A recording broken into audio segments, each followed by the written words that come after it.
გამარჯობა, მაშასე ვაგრძელებთ ფრთიან ფრაზებს, დღევანდელი ფრაზა არის მაცთური პარისი.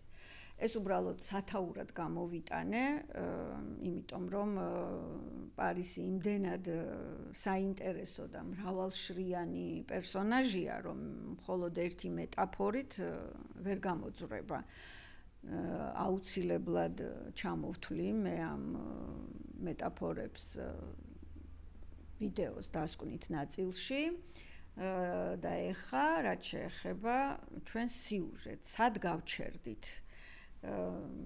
ჩამოდის პარისი სამეფო ოჯახში ბრუნდება, ტროაშია ის უკვე, ბრუნდება თავის სამეფო ოჯახს უბრუნდება, აღიარებენ მას როგორც კანონიერ უფლისწულს, მიუხედავად კასანდრას გაფრთხილებისა, რომ ის დაანგრევს ტროას, კასანდრა ხომ ის ქალია, ვისაც ისმენენ, მაგრამ არ უსმენენ.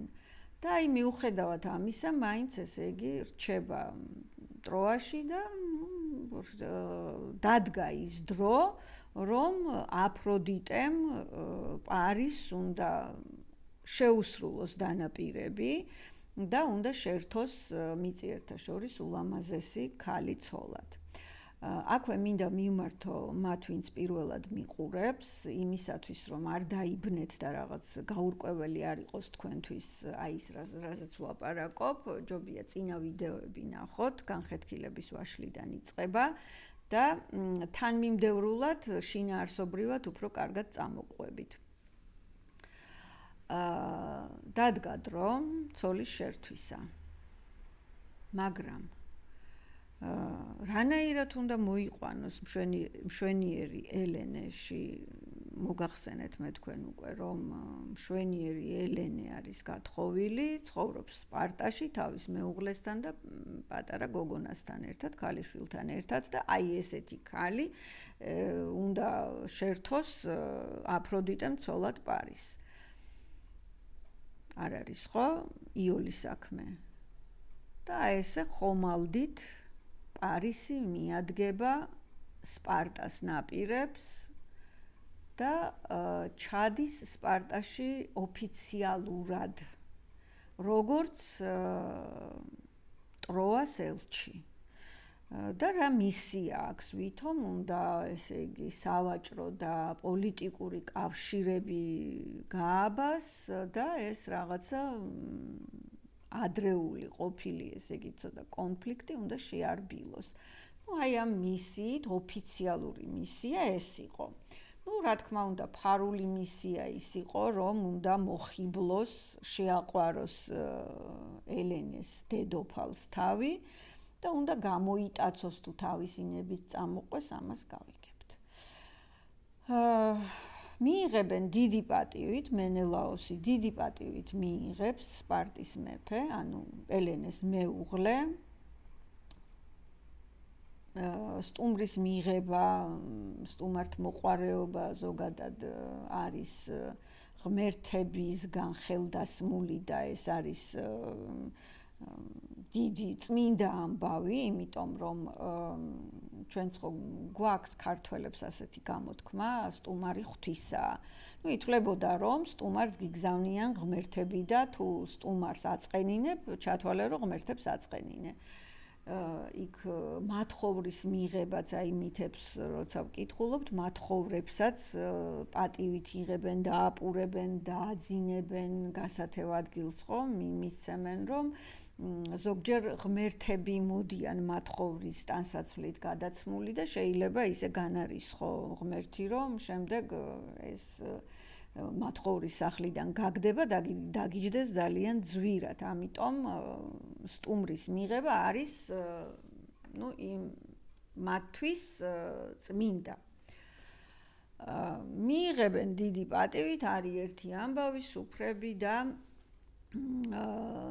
თავიდან ელენე არ იჩენს ყურადღებას ამ ყმაწვილის მიმართ, მაგრამ შემდეგ ნელა-ნელა მოსწონს ის როგორც აღმოსავლური გარეგნობის ესე იგი მომხიბლელი ჭაბუკი ლირაზე უკრავს მღერის და ნელა მისი საუბრის მანერა მოსწონს და ნელა რაღაც ესე იგი სიმპათია უჩნდება ამ ყმაწვილის მიმართ. თან მე უკვე მოგახსენეთ, რომ მშვენიერ ელენეში ვიდეოში ვილაპარაკე მე ამ იმის შესახებ, როგორ გაათხოვეს ელენე, მამის რჩევას დაყვა და გაყვა ამ მენელაოს ცოლად, ეს უფრო რაღაც პოლიტიკური მნიშვნელობა ჰქონდა ამ ქორწინებას. და დიდად რომანტიკული სიყვარულით და ვნებიანი სიყვარულით მას არასდროს არ ყვარებია ეს ქმარი და სწორედ აი ამ სუსტ ადგილზე წერტილზე ახდენს ზემოქმედებას აფროდიტე თავისი ჯადოსნობით. და ნელა შეუყვარდა მოკლედ ელენესაც პარისი, ძალიან რომ არ გავაგრძელოთ და დეტალებში ძალიან რომ არ შევიდეთ და ერთვენიერ დღესაც მენელაოსი გაემგზავრება თავის საქმეზე და ქურც რა უნდა ბნელი ღამე და ამათაც ორნი რჩებიან მარტო და რა თქმა უნდა თავის გრძნობებში ერთმანეთს უფრო თამამად და უფრო თავისუფლად უტყდებიან.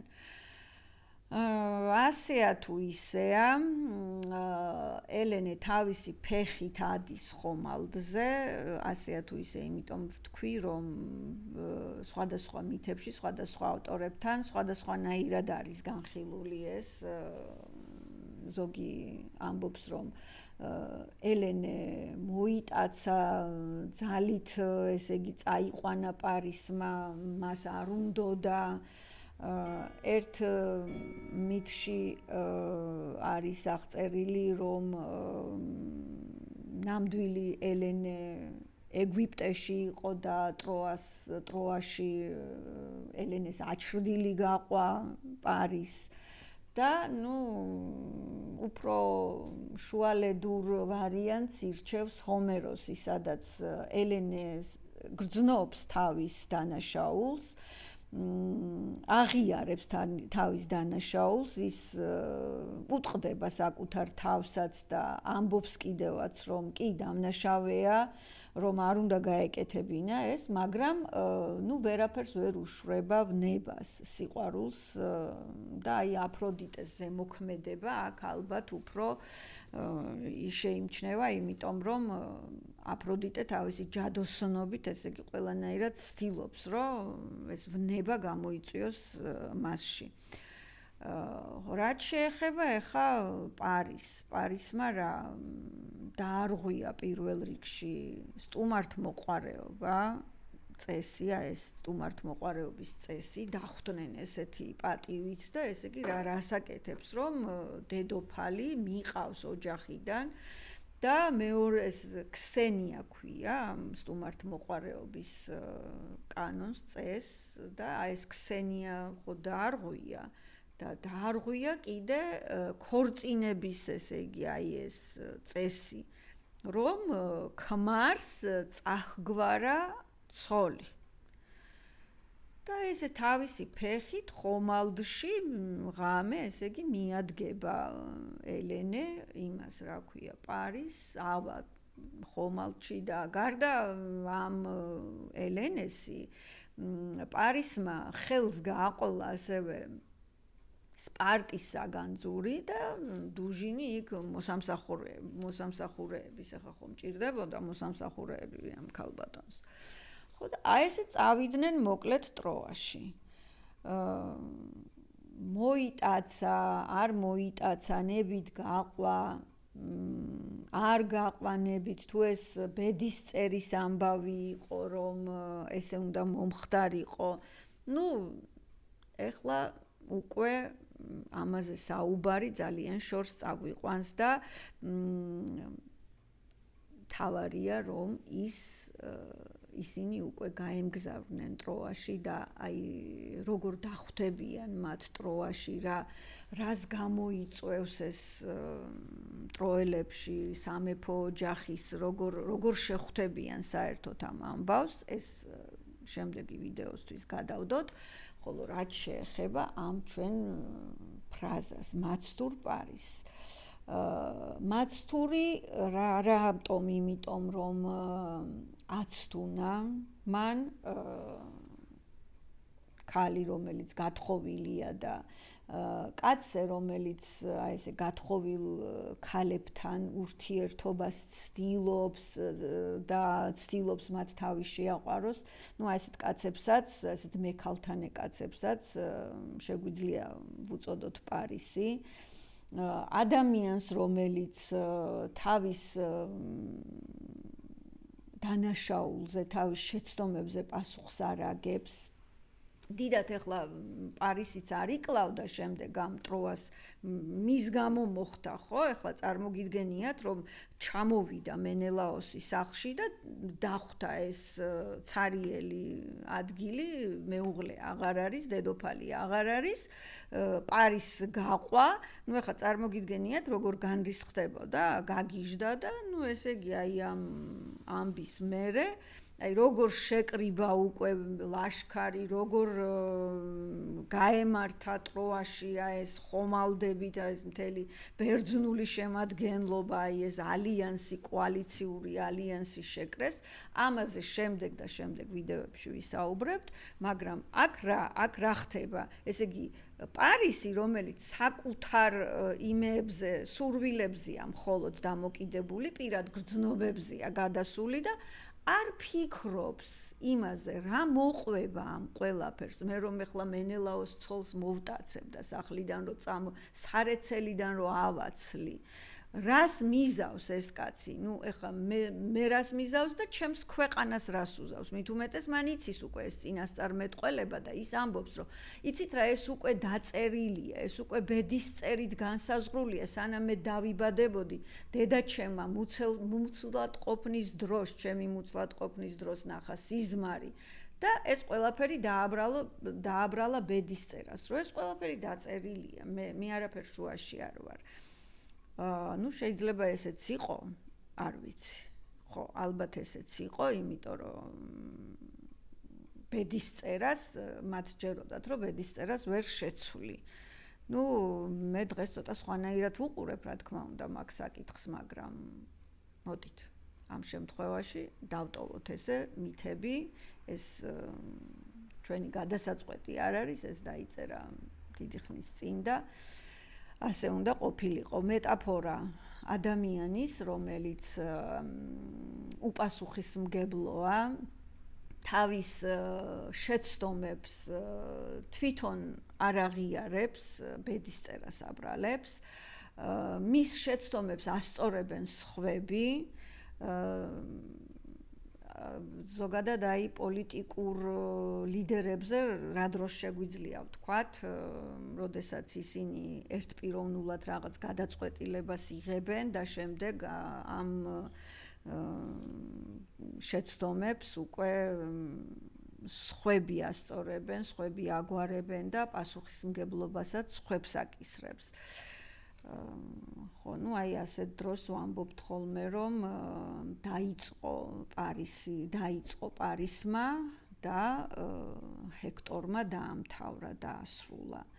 ну ჰექტორი ძმა იყო პარისის, რომელიც მართლაც არაჩვეულებრივი პერსონაჟია, ჩემი ფავორიტი პერსონაჟია მთელ ამ ილია და ოდისეაში. ეს არის სამშობლოზე უზომოდ შეყვარებული ადამიანი, ოჯახის დამცველი, პატრიოტი, სამშობლოს დამცველი. ну აი თუ კი რამე კარგი თვისება შეიძლება ადამიანს გააჩნდეს, ჰექტორში არის თავმოყრილი.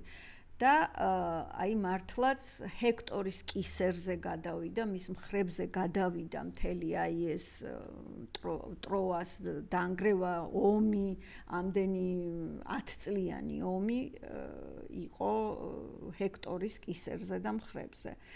და ის ზუსტათაც რომ პარისმა დაიწყო და ჰექტორმა დაასრულა. აი პარისი ასეთი უპასუხისმგებლო ადამიანის მეტაფორაა, ხოლო ჰექტორი საპირისპირო მნიშვნელობის. მეც აქ დავასრულებ, მე მგონი საკმარისად ვისაუბრე, თუ რამე გაინტერესებთ მკითხეთ, კომენტარში დამიწერეთ, თუ უფრო მეტი დაგაინტერესებთ და უფრო დაინტერესდებით ამ საკითხით, ინტერნეტში შეგიძლიათ მოძებნოთ ყველაფერი არის, ვიზუალურიც, ციფრულიც, ყველანაირი ინფორმაცია არსებობს ფრთიან ფრაზებზე.